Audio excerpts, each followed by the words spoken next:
life we live on this earth with family and friends and with the communities in which we live. The communities in which we find purpose and meaningful work, relationships, and common purpose. We gather here this day to give special thanks for the life of William Herbert Hudnut III, the one with whom we have shared this earthly life. And we give thanks for the many gifts of the Spirit that the Lord had given to him. Gifts of compassion and leadership and inspiration, encouragement, perseverance, intelligence, wisdom, friendship. He used these gifts to preach the gospel, to lead this congregation, and to serve others in this community and city in which we live. He was a builder, the kind of builder described in the poem that he often quoted, and a poem he so loved, about building up others in the city, the church, the world. He appreciated the gifts of others and understood the necessity of drawing people together so that they might work using their gifts for a common purpose for the good of all. He was a man who was always straightforward in his relationships with others, and perhaps that is why people appreciated his gifts and his leadership. He united people in our community across racial and religious, political, and economic lines. The rabbis Dennis and Sandy Sasso put it this way: from the time we arrived in Indianapolis in 1977, we established a warm and a collaborative relationship with Mayor Hudnut. Our first lunch together assured us that this would be a community, a city in which we could live, serve, and raise a family. Bill always spoke with clarity and with eloquence, but more importantly, with a passion for justice and a kindness of heart. The Sassos write, "We and the entire Jewish community are grateful for the gifts of Bill Hudnut, for his life and his legacy of blessing that he has bequeathed to us all." And so we gather today to give thanks for his life among us and for his courageous witness of faith. For in life and in death we belong to God, and we give thanks for his new life with the Lord. For him, pain and suffering, infirmity are ended, and he has entered into the abundance of life that we have as we gather around the table of the Lord in the heavenly kingdom. And as the Master said, "Well done, good and faithful servant." Amen.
At this time, it is my privilege to invite Vice President-elect Governor Mike Pence to come forward and share remarks with us.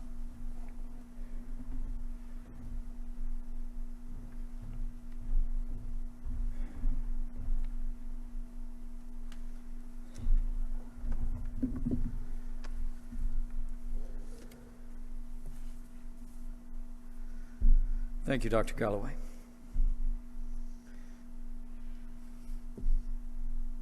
To Beverly, Christopher, to Tom, to Timothy, William, and Ted, and the entire Hudnut family.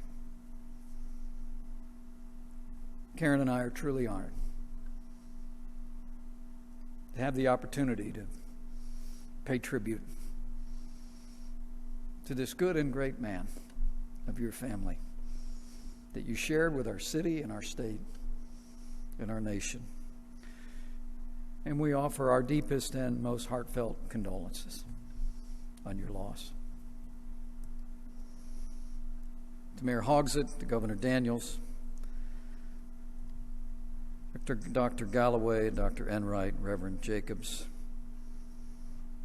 John Krause and Lisa, to our honored and distinguished guests, public officials, members of the Second Presbyterian family, and my fellow Hoosiers. The Bible tells us to mourn with those who mourn and grieve with those who grieve. But we are not to grieve like the rest who have no hope. And leaders like Bill Hudnut give us hope. Bill Hudnut lived through many seasons of life, and he was a man for all seasons.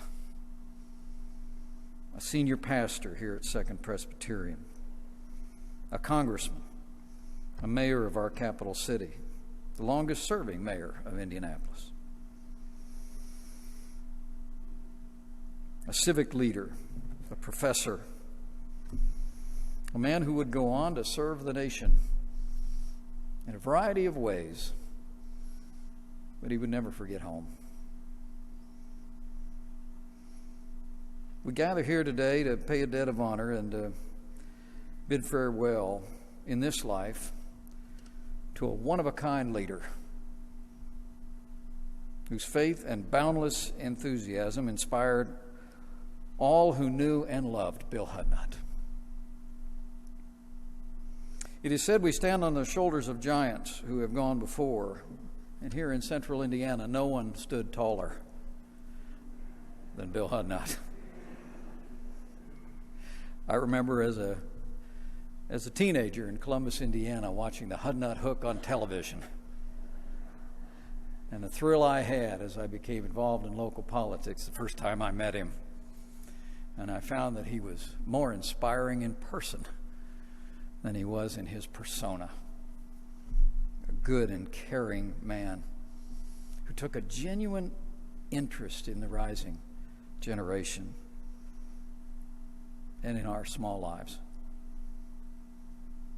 This was a man whose vision and leadership and belief in our state's capital city would literally transform Indianapolis and its skyline into a worldwide destination of commerce, entertainment, and culture.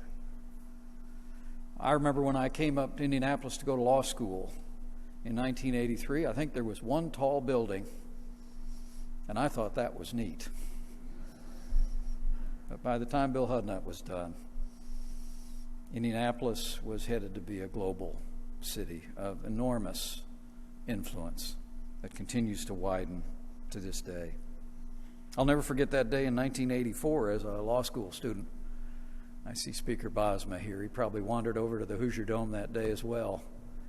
We welcomed the Indianapolis Colts to our capital city. And there was Bill Hudnut on the stage, making it happen and cheering it on. Mayor Bill said he hoped he'd be remembered for building well and caring for people. Well, as that poem that those of us that knew him heard him recite so many times and is in your program today said, he did build well. He did care for people. And we will remember Bill Hudnut for doing so in this city and this state for generations. Now, I truly am humbled, Beverly, to be able to be with you today. There's so many here who knew him better than me. But nobody admired him more. All of us who had the privilege to know him, to call him a friend, can testify he loved serving. In fact, one of my early lessons in politics was from Bill Hudnut, who taught me at Republican chicken dinners that the best thing to do was to hand out plates.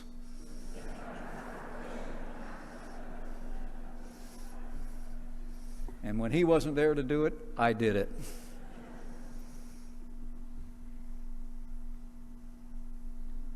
But I will keep my tribute brief. I know one of his favorite missives was to point out that the Lord's Prayer was 66 words. 10 Commandments was 179 words. The Gettysburg Address, 270 words, but the USDA needed thousands of words to describe the sale of cabbage.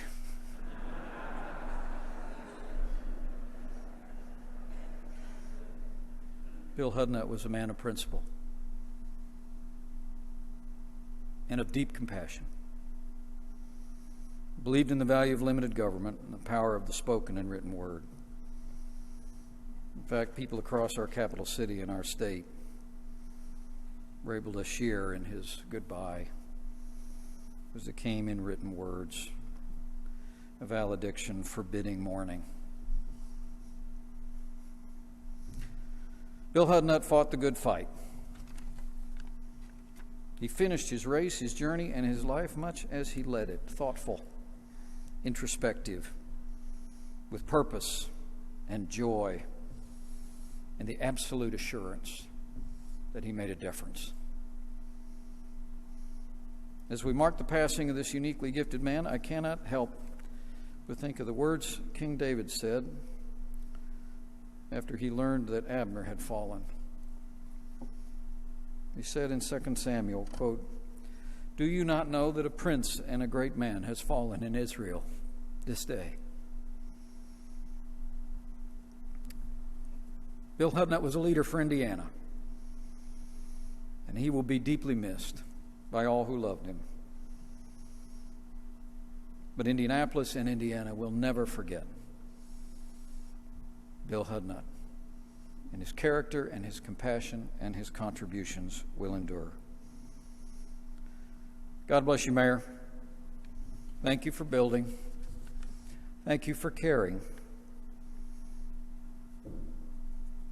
Your leadership and your example will always inspire.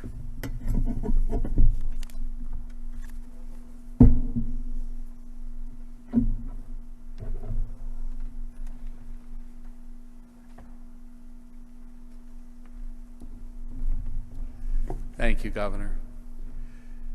It's my privilege now to invite the Mayor of Indianapolis, Joe Hogsett, to come and to share with us his words.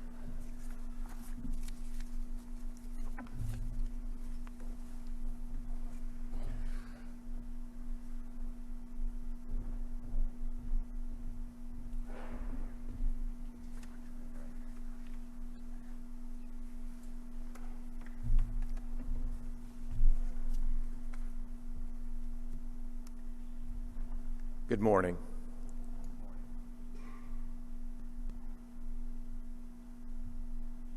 At the heart of our city stands a monument, the Soldiers and Sailors Memorial. In the heart of our city's spirit stands another, William Hudnut. Mayor Hudnut, a name we pronounce with pride, and today a name we pronounce with gratitude, with remembrance, and imparting peace. I would like to thank you, Beverly, and all of the members of the Hudnut family for allowing those of us in Indianapolis to share in this day of tribute and reflection. We owe it to the mayor to pay our respects, not just in honor of his life, but in celebration of his enormous legacy. Because even though there are those who are too young to remember the magnetism, the charisma, the personality of Mayor Hudnut, they too have benefited from the vision he had and the countless investments he made in our city. I was asked to speak today in no small measure as someone who happens to temporarily occupy the same office Mayor Hudnut did for 16 years. But I also stand before you as someone who admired and respected the mayor for more than 4 decades. I respected him as a leader of this community. I respected him as an opponent for political office. And I respected him as a mentor and as a friend.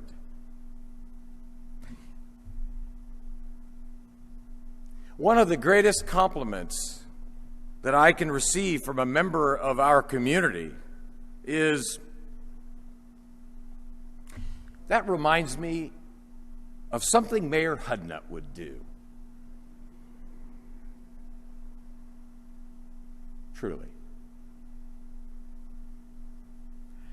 It is impossible to articulate what exactly made this man so memorable, so iconic. Yes, we do see his impact in the Indianapolis skyline, but I believe it was his unapologetic enthusiasm as he endlessly worked to improve the hearts and the lives of the people he served. No matter the task at hand, Bill Hudnut made his job look easy. It's not.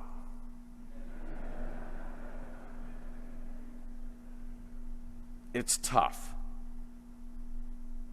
It's relentless.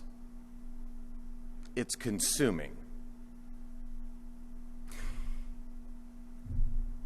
But Mayor Bill always looked like he was having fun. So we reflect on his life as well lived, and we look ahead because, well, that's what our mayor would have wanted us to do. When asked what he believed was in store for Indianapolis, Mayor Hudnut said, above all else, that the spirit in our city is as important as the body.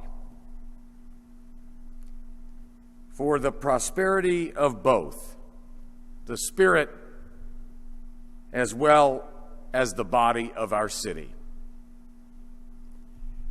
we have Bill Hudnut to thank. Amen.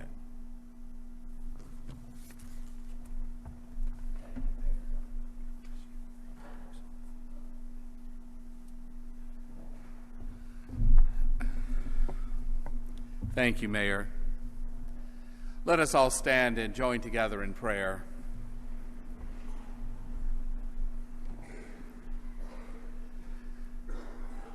Eternal God, We bless you for all the saints who have kept the faith, finished their race, and who now rest from their labor.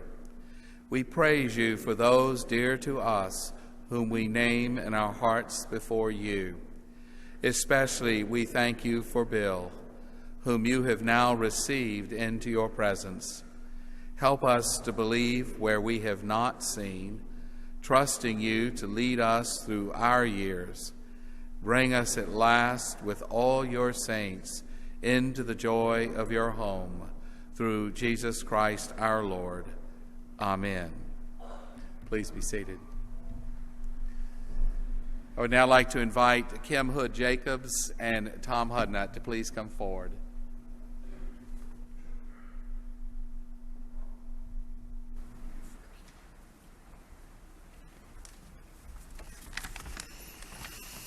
The 23rd Psalm.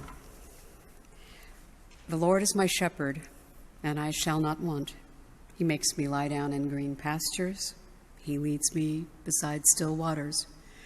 He restores my soul. He leads me in the paths of righteousness for his name's sake. And even though I walk in the valley of the shadow of death, I fear no evil. For thou art with me, thy rod and thy staff, they comfort me. Thou preparest a table before me in the presence of my enemies, and thou anointest my head with oil, and my cup overflows. And surely goodness and mercy will follow me all the days of my life, and I will dwell in the house of the Lord forever. This is the house of God where Bill Hudnut came to do his life's work. And in 1972, he expanded that work and put his name on the ballot for United States Congress, probably thinking he was going down the valley of the shadow of death. But what happened is something rather extraordinary. His opponent was his enemy not. His opponent became a lifelong, trusted friend. Bill won that race in 1972 and went to Congress, and my husband, my late husband, Andy Jacobs Jr., returned the favor in 1974. It is absolutely true that during those years, they would call each other up on the phone and say, "What time are you leaving? I'll come pick you up." And they would go to their debates and those joint appearances together. And it's absolutely true that throughout the years they kept that friendship. Bill became mayor. Andy was on the Ways and Means Committee. They called, they worked together, and Bill gave us an incredible city to live in. It's his legacy, but I would ask you today to consider the cornerstones of that legacy: friendship and civility. And because of Bill, my cup runneth over. Thank you.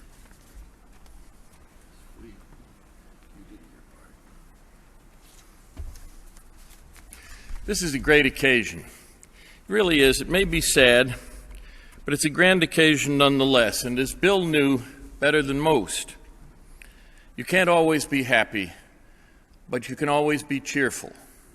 And this is a cheerful occasion. And adding to the cheer is the music that has been brought to us. Dr. Galloway tells me that the choir volunteered to be here this Saturday morning, and they have certainly added cubits to our enjoyment of the occasion. Bill loved Mozart, and he loved Brahms, and we have both on our concert schedule for today. And I thank everyone, although I don't think it's quite accidental.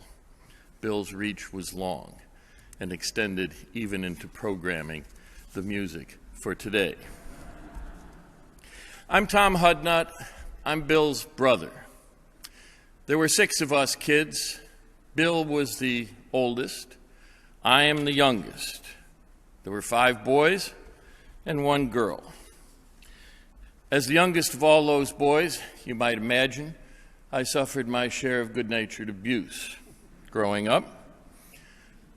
In fact, our father piled on a little bit when he suggested that of those boys, I was the shortest, the fattest, and the dumbest. 2 of the 3 are demonstrable. The third is at least debatable.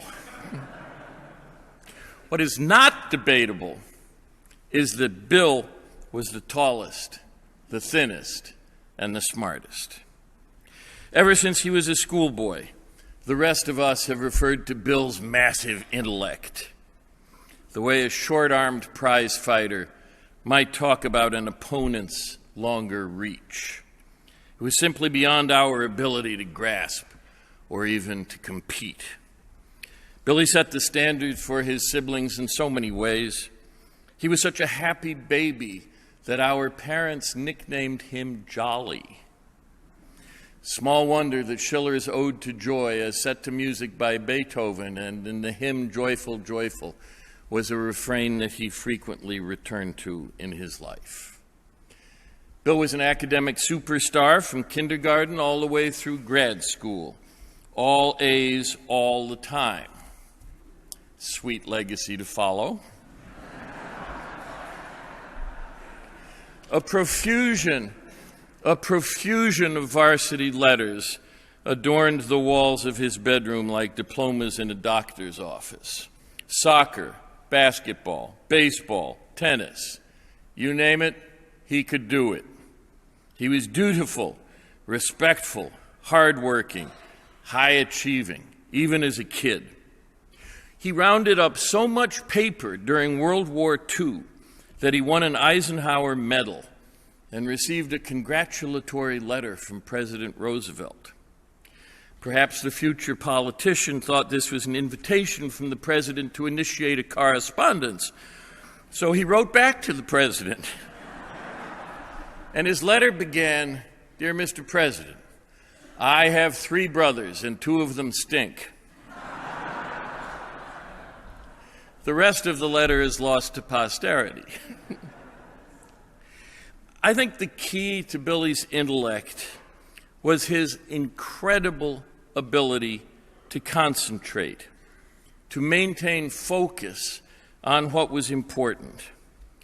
It's a known fact that the ability of an individual to focus on a specific task in the midst of distractions is one of the most important indicators of success in a career. And this is a characteristic that Bill had in spades, shutting out the sights and sounds of the world around him, whether as minister or mayor or as student. Bill could stand or sit seemingly oblivious, at times looking fog-bound, and think clearly and completely without distraction. His legendary intellect and ability to concentrate notwithstanding, Bill also had a wonderful sense of humor. He loved to laugh. It's a family trait, I think. I remember a dinner at our house a couple of summers ago when all us siblings were there, and we got to laughing so hard that each of us was bathed in tears. Billy loved hearing a good story, and he loved hearing them too, but he especially likes telling them.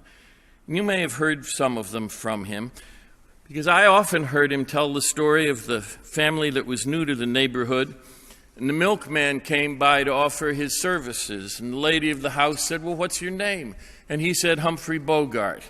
And she said, "My, that's a familiar name." And he said, "Well, it ought to be. I've had this route 20 years. Bill loved that story. And he loved to tell the one about the man who went into the ice cream parlor and asked the soda jerk what flavors they had. And the whispered reply was, "Chocolate, vanilla, strawberry." The man said, "Do you have laryngitis?" The reply was, "No, just chocolate, vanilla, strawberry." As I said, corny, but Bill could laugh himself silly over jokes like that. A man of vast knowledge and infinite sophistication, laughing till he cried over a joke like that. But that was Bill. He was as comfortable with corny jokes as he was discussing existentialism or 18th century colonial history or how to get a tax measure through the city council. He had a capacious memory, and he filled it with voluminous anecdotes, tidbits from literature, history, and poetry that he could drop into any speech any time.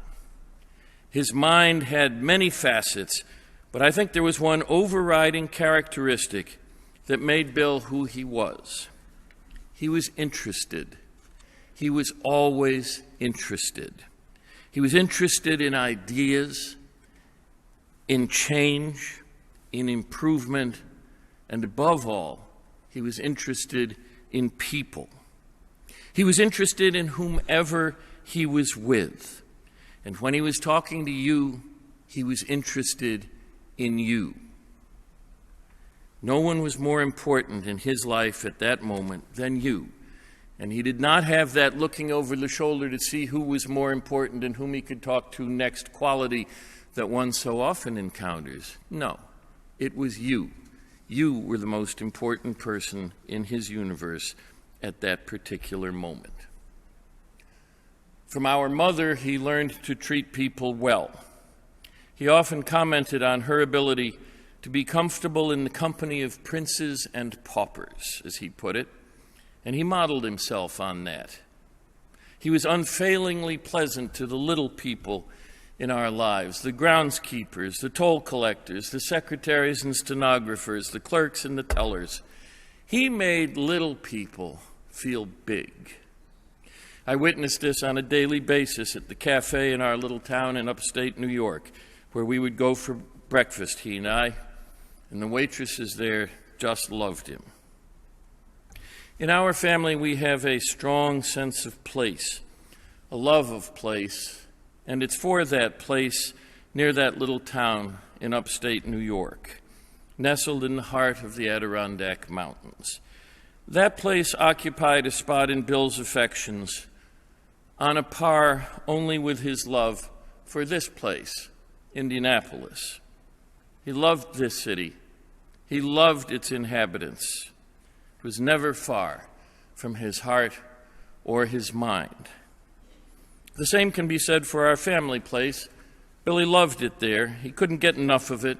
He never wanted to leave. He always wanted to hurry back. As walking became difficult for him in recent years, he would tool around the property in his golf cart, always managing miraculously to end up on our doorstep right at cocktail hour. We have a family cemetery up there in the mountains. It's a pretty spot, maybe a half acre in size, bordered by towering pines with ferns and rhododendrons growing here and there. And there's a huge rock, maybe 10 or 12 feet high, with a cross chiseled into it and the words, "To the glory of God." There's a bench there, too. And despite all the trees that tower over the cemetery, that bench seems always to be in sunlight. It's a good place to go and sit and gather your thoughts. It's both comforting and comfortable. The cemetery is not too far from the beach where Billy enjoyed watching the little ones frolic. It's adjacent to the road where he used to walk his dogs. It's across the road from the tennis court he used to dominate. And it's just down the road a piece from the house that he and Beverly built. That cemetery will be our brother's final earthly destination, near to his parents and grandparents, near to his aunts and uncles, near to his brother David, near to the children who predeceased him, and near, someday, to the rest of us as well, for we all plan to end up there. And being once again near Bill, in death as in life, that gives the rest of us something to look forward to. Thank you.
Good morning. Like so many of you here today, your list of Hudnut stories is practically endless. One favorite that stands in my mind involves Bill's return to Indy to attend Super Bowl 46. I had reprised my staff role to assist Bill and Bev in traversing the crowds at Georgia Street so they could go on the zip line. What should have taken 10 minutes took nearly 2 hours as citizen after citizen stopped Bill to have him pose with a picture, sign a Super Bowl hat, do a high five or the Hudnut hook, or, as so many did, simply say, "Thank you, Mayor Bill, for all you did here." We probably wouldn't be having this Super Bowl weekend if you hadn't made Indianapolis such a great city. Bill was genuinely touched, but he was also shocked. Shocked at the fact that so many people still remembered him and that they took the time to tell him how much they appreciated what he had done for Indianapolis. You couldn't get the smile off his face, and it took his mind off the fact that an 80-year-old guy with a bum ticker was about to do a zip line in front of over 1,000 people. Please listen to this passage of 1 Corinthians 13, chosen by Bill to illustrate the enduring power of love. If I speak with the eloquence of men and of angels, but have no love, I become no more than blaring brass or crashing cymbal. If I have the gift of foretelling the future and hold in my mind not only all human knowledge, but the very secrets of God, and if I also have that absolute faith which can move mountains, but have no love, I amount to nothing at all. If I dispose of all that I possess, yes, even if I give my own body to be burned, but have no love, I achieve precisely nothing. This love of which I speak is slow to lose patience. It looks for a way of being constructive. It is not possessive. It is neither anxious to impress, nor does it cherish inflated ideas of its own importance. Love has good manners and does not pursue selfish advantage. It is not touchy. It does not keep account of evil or gloat over the wickedness of other people. On the contrary, it is glad with all good men when truth prevails. Love knows no limit to its endurance, no end to its trust, no fading of its hope. It can outlast anything. It is, in fact, the one thing that still stands when all else has fallen. For if there are prophecies that will be fulfilled and done with, if there are tongues, the need for them will disappear. If there is knowledge, it will be swallowed up in truth. For our knowledge is always incomplete, and our prophecy is always incomplete. And when the complete comes, that is the end of the incomplete. When I was a little child, I talked and felt and thought like a little child.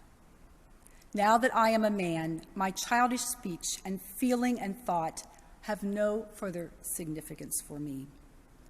At present, we are men looking at puzzling reflections in a mirror. The time will come when we shall see reality whole and face to face. At present, all I know is a little fraction of the truth. But the time will come when I shall know how as fully as God now knows me. In this life, we have three great lasting qualities: faith, hope, and love. But the greatest of them is love. Thank you.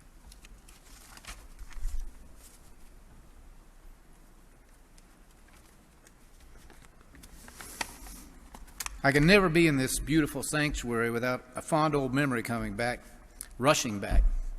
One summer day in 1972, a friend, a local radio reporter, called me to report that he had finally summoned the courage and proposed to his longtime girlfriend, but he needed my help. The help he needed was a preacher to perform the ceremony that day, before one of them had a change of mind. So what he hoped was that I would call Bill Hudnut and ask him to officiate. Now, Bill was in the middle of a hot campaign for Congress with a packed schedule that didn't contemplate spur-of-the-moment weddings. But my friend was desperate, so I made the call, and Bill, being Bill, of course said yes. Maybe 3 hours later, here we all were. And when I say all, I mean about 7 of us, including bride, groom, and preacher.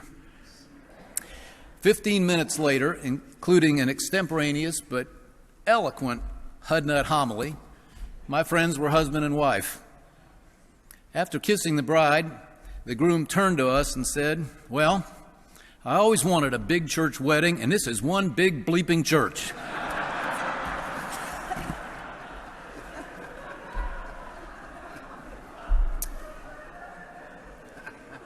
Yes, it is. And it had to be to hold a man the size of Bill Hudnut. Everything about Bill was big. Only big guys shoot hook shots, after all. But 6'5" and size 14s were the least important dimensions. What we'll all remember most was all the other ways. The big laugh, the big heart, and of course, the big dreams. 4 terms of them, twice as big a tenure as any other in our town's history. Do you realize if Joe serves that many, he'll be 102 years old?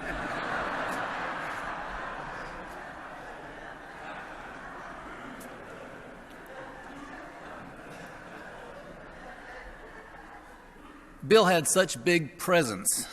Bev told me that she can feel him there in their house because of the way he just filled the room. I said, "Bev, he filled every room he entered." But even that doesn't capture the size that mattered most. That was the largeness of the man's spirit.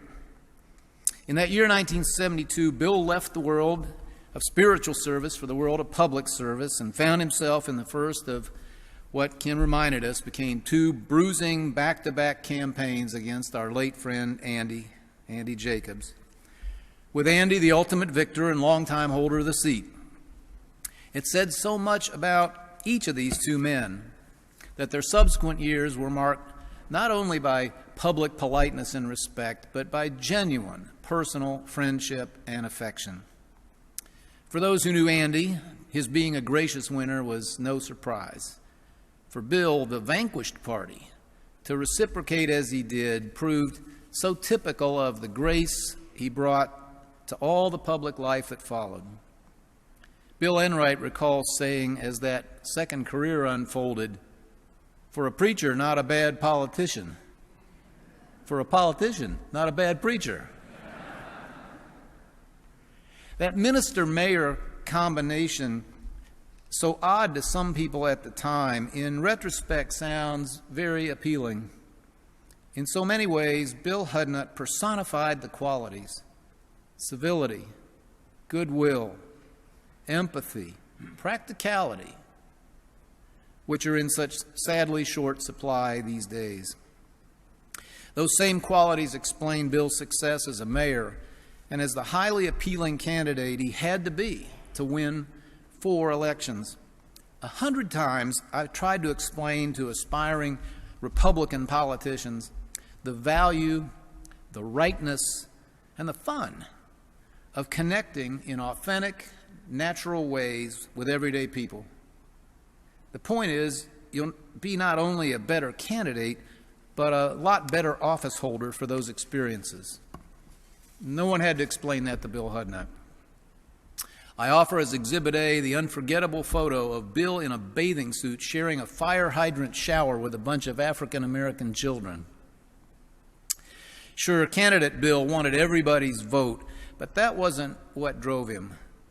Mayor Bill wanted everybody involved, everybody to feel and know that this was their city, that they counted. His love of people, all kinds of people, was real, and that's why so many loved him back.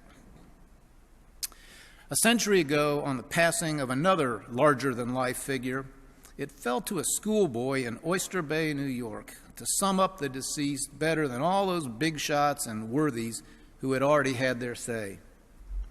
In his grade school essay, he wrote of Theodore Roosevelt, "He was a fulfiller of good intentions."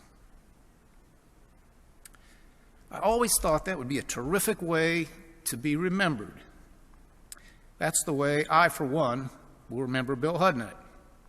And I'll do so in daily gratitude that I live in the city where all around us we enjoy the benefits of the countless good intentions he fulfilled.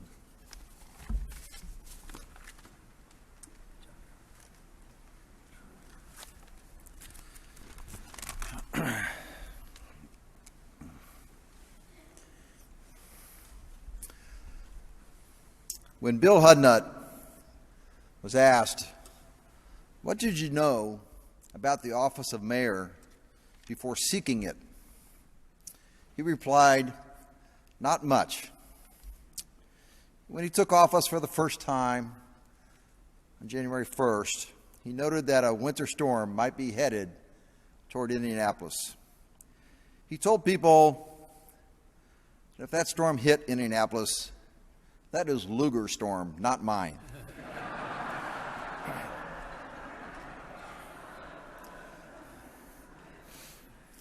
We all loved and admired Bill Hudnut, and he certainly did get a grasp of how to be a mayor. And all mayors know that just keeping the city running is important. The mundane, the seemingly boring activities should always be important to a mayor and the citizens.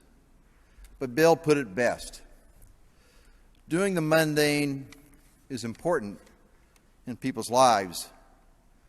You do those things well, not to get reelected, not just for political reasons, because it made a difference in the quality of life of the citizens in the city. And after the basics are done, then, and only then, do you move on to other things. And he did. Just a couple of months ago, Professor Ted Franz of the University of Indianapolis interviewed Bill for the Mayoral Archives. I was privileged to listen to the audio version of that session.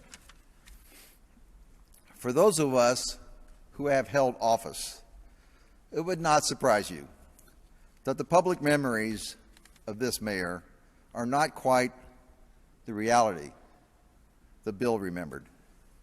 He did talk about the Colts and the sports strategy that helped propel this city forward, and of being surprised at having to pay attention to so many issues at once. But he remembered passionately other moments. He spoke about AIDS, when most in this country were still in fear of what was then an unknown and scary disease. Mayor Hudnut stood up for Ryan White, reminding people about compassion for our fellow man, and having Ryan's funeral in this very church. He spoke about Lockfield Gardens, how we had to learn to appreciate the history of neighborhoods and the attachment to place, why it was important to save Lockfield Gardens when others did not want to. He spoke of his great admiration of public works employees. He felt that they kept the city together. They were a backbone of the city. How tough it was to plow snow at 3 a.m., even though they were getting overtime pay. But the larger theme, the word he kept using, was peace. He believed in peacemaking, in bringing people together, allowing people to have a voice. He believed a large part of his job was to listen, despite how painful it might be to do so. He passionately wanted to bring people together. And he thought he failed many times. I'm not so sure about that. He's at peace now. We're all better because Bill Hudnut passed through our lives. He meant something to us and to our city. And to Beverly and the family, you have our deep respect and appreciation. Thank you so much for sharing this wonderful man with all of us.